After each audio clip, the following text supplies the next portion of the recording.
नमस्कार बच्चों, मैं आप लोगों को एक बार फिर से बता देती हूँ। पहला पार्ट आप लोग को पढ़ाए थे ना? हाँ, पढ़ा चुके हैं। फिर भी एक बार मैं संक्षेप में उसके बारे में बता देती हूँ। उसमें दिया गया है पक्षियों के बारे में। हम पंछी उन्मुक्त गगन के पहला पार्ट था आपका।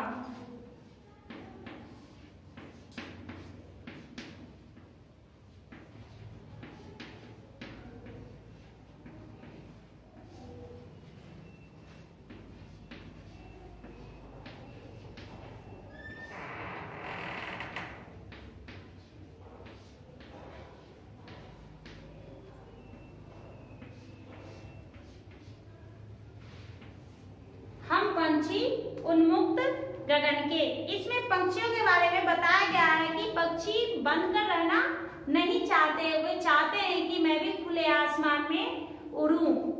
तो वो अपने बारे में बता रहे हैं कि हमें स्वेच्छा से कोई उड़ने नहीं देता और हमें पिंजरे में कैद करके रखता है। पिंजरे में कैद रहने से मेरे पंख जो हैं वो उसमें टकराकर टूट जाते हैं और मैं उसमें रहना नहीं चाहता। मुझे भी भगवान ने पंख दिया है उड़ने के लिए, तो फिर तुम लोग क्यों मुझे उड़ने में बाधा डालते हो? क्यों पकड़कर पिंजरे में बंद कर लेते हो?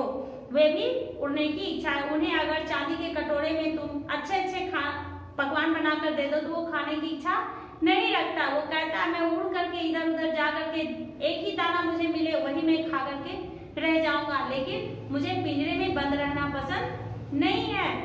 वैसे अगर आप छोटे से कटोरे में पानी दीजिए, वो पीना वो पसंद नहीं करता। वो बहता हुआ जल पीने वाला है। वो कहता है कि मैं बहता हुआ जल पीने वाला हूँ, मुझे तुम कटोरी में क्यों पानी देते हो? मुझे फ्री छोड़ दो, यानी कि मुझे स्वतंत्र छोड़ दो और मैं उड़ूंगा, इधर उधर आसमान में उड़ूंगा।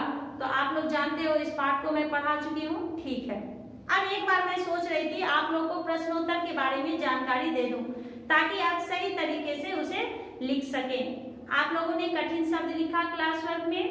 नहीं। आप लोग क्या कीजिएगा, कठिन शब्द आपको टीचर पढ़ाते थे ना क्लास में, कैसे बताते थे? 2 पार्ट्स में डिवाइड करना है। कठिन शब्द अगर है तो इस तरह से 2 पार्ट्स में डिवाइड करके फिर आप वन साइड, अगर 10 दिए हैं तो 5 इधर 5 इधर, अगर 12 है तो 6 इधर 6 इधर, इस तरह से आप लोग उसको लिखिएगा।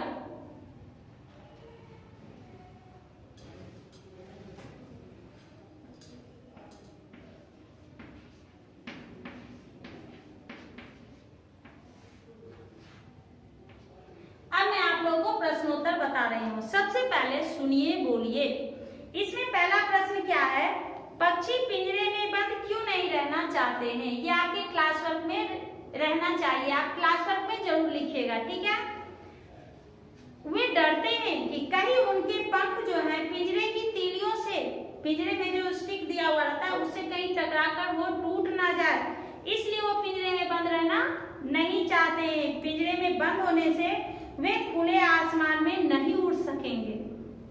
खुले आसमान में वे नहीं उड़ सकेंगे, उनकी आजादी जो है उनसे छीन ली जाती है। वे कहते हैं कि हम स्वच्छ बहता हुआ जल पीना चाहते हैं, ना कि कटोरी में दिया हुआ पानी पीना चाहते हैं, और दूर क्षितिज तक उड़ना चाहते हैं, आसमान के अंत तक वो उड़ना चाहते हैं। तो इसलिए वे पिंजरे में बंद रहना नहीं चाहते हैं। आप लोग लिख लोगे?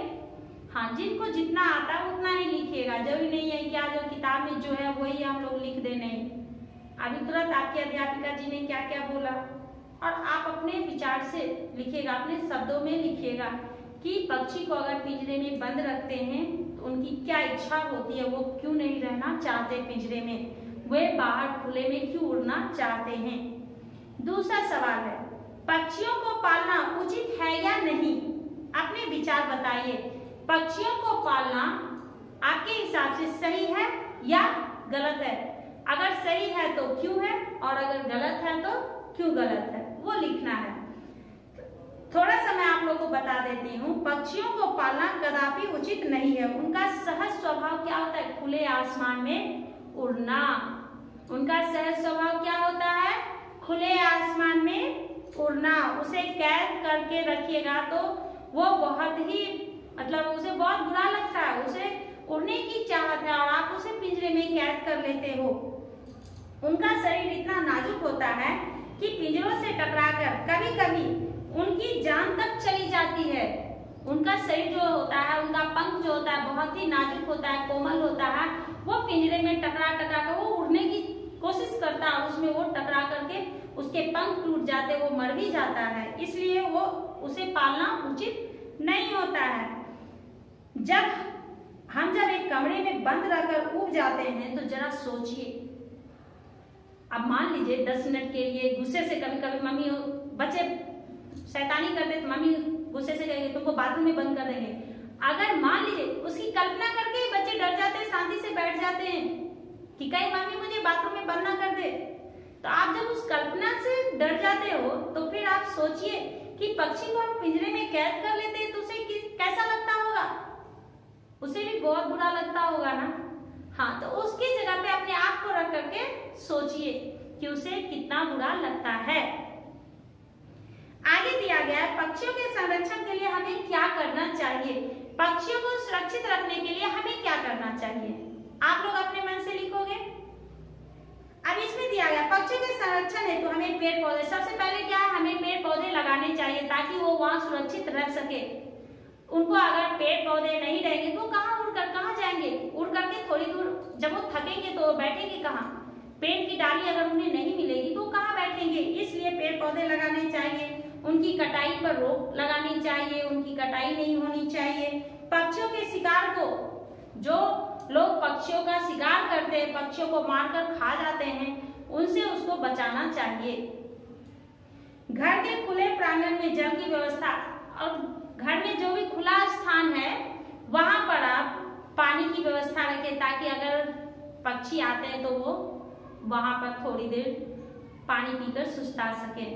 उन्हें भी ठंडा पसंद है, वो पानी में बैठ करके पानी भी पीते हैं और थोड़ी देर पंख फैला के वहीं बैठ जाते हैं, उन्हें बहुत ही अच्छा लगता है। तो आप लोग इसे लिख सकते हैं। तो पहला क्वेश्चन था आपका, सुनिए बोलिएगा, पक्षी पिंजरे में बंद क्यों नहीं रहना चाहते? ये आप क्लास वर्क में लिखोगे। और दूसरा, पक्षियों के संरक्षण के लिए हमें क्या करना चाहिए? ये 2 क्वेश्चन आप लोग लिखिएगा। अब पढ़िए में दिया गया है, भाव से संबंधित कविता की पंक्तियां लिखिए। ये आप लोग को लिखना नहीं है, केवल एक बार पढ़ना है। हम खुले आकाश में उड़ने वाले पक्षी हैं, हम पिंजरे में नहीं रह सकते, भले ही वह पिंजरा सोने का क्यों ना हो। सोने के पिंजरे की तीलियों से टकराकर हमारे पंख जो है वो टूट जाएंगे। अब इसमें हम पंछी उन्मुक्त गगन के पिंजरबद्ध ना गा पाएंगे। कनक तीलियों से टकराकर दिया गया पहला पैराग्राफ, वही आपका कविता है। इस कविता का भाव वहां पर दिया गया है। दूसरा है, हमें रहने के लिए कोई घोंसला ना भी हो तो भी कोई बात नहीं, किंतु जब पंख दिए हैं तो हमें उड़ने में रुकावट मत डालो। इसमें दिया गया, नीड ना दो चाहे टहनी का, आश्रय छिन-भिन कर डालो, लेकिन पंख दिए हैं तो आकुल उड़ान में विघ्न न डालो। कहता है कि अगर तुम मुझे पंख दिए हो तो फिर मुझे उड़ने में बाधा मत डालो, मुझे उड़ने दो, मुझे पिंजरे में कैद करके मत रखो। ठीक है, अब है लिखिए। लिखिए के प्रश्नोत्तर को ध्यान से सुनिए। पक्षियों को स्वतंत्र रहना क्यों पसंद है? जिस तरह से सुनिए बोलिए का पहला सवाल था कि पक्षी पिंजरे में बंद क्यों नहीं रहना चाहते हैं, उसी तरह से ये सवाल है कि पक्षियों को स्वतंत्र रहना क्यों पसंद है, वो पिंजरे में बंद क्यों नहीं रह सकते हैं। तो दोनों एक ही प्रश्न है। तो आप लोग या तो लिखिएगा फर्स्ट, नहीं तो सुनिए बोलिएगा फर्स्ट, इन दोनों में से कोई भी एक लिखिएगा। भगवान ने पक्षियों की संरचना ऐसी की है कि खुले वातावरण में वे निर्भीक उड़ते हैं, किसी से नहीं डरते हैं। कौन? पक्षी। पर्यावरण से प्राप्त सभी चीजों को प्राप्त करने में ही आनंद का अनुभव करते हैं, उन्हें आनंद मिलता है। पर्यावरण में जितना ही चीज है उन्हें जो मिलता है उसी में वो खुश रहते हैं, ना कि उन्हें तुम पिंजरे में बंद करके सोने की कटोरी में खाना दो, अच्छा अच्छा खाना दो, फिर भी उसे वो पसंद नहीं है। वो इधर उधर उड़ करके उसे जो मिलेगा वो उसे ही खाना वो पसंद करता है। दूसरा है, भाव स्पष्ट कीजिए। स्वर्ण श्रृंखला के बंधन में अपनी गति उड़ान सब भूले। कहते स्वर्ण श्रृंखला के बंधन में यानी सोने के पिंजरे में बंद कर देने से मैं अपनी गति भूल जाता हूँ, मैं अपनी उड़ान भूल जाता हूँ, किस तरह से उड़ा जाता है वो उन्हें नहीं मालूम चलता है, क्योंकि उन्हें एक पिंजरे में बंद करके रखा जाता है। तो कैसे जानेंगे कि किस तरह से उड़ा जाता है, वो भूल जाते हैं। अगला सवाल है, पक्षियों को पिंजरे में बंद करने से केवल उनकी आजादी का हनन ही नहीं होता, अपितु पर्यावरण भी प्रभावित होता है। अपने विचार लिखे। पक्षियों को पिंजरे में बंद करने से केवल उनकी आजादी ही नहीं छीनती है, बल्कि पर्यावरण भी प्रभावित होता है। पर्यावरण कैसे प्रभावित होता है वो मैं आपको बताती हूँ।